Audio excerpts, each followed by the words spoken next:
आणि यानंतरची बातमी भंडाऱ्यातली। आसगावमध्ये मुसळधार पावसानंतर सध्या जलमय स्थिती निर्माण झालेली आहे। भंडाऱ्याचे आमदार नरेंद्र भोंडेकर यांनी ठिकठिकाणी जात परिस्थितीचा आढावा घेतलेला आहे।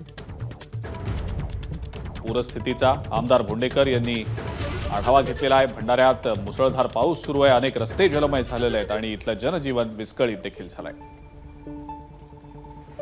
आम्ही रात्री पण आलो आणि आज सकाळी 6 वाजेपासून बघतोय आपण। बघा इथे पाणी जवळपास 3-4 फीट रोडवरती पाणी आहे, 4 ते 5 फीट रोडवरती पाणी आहे।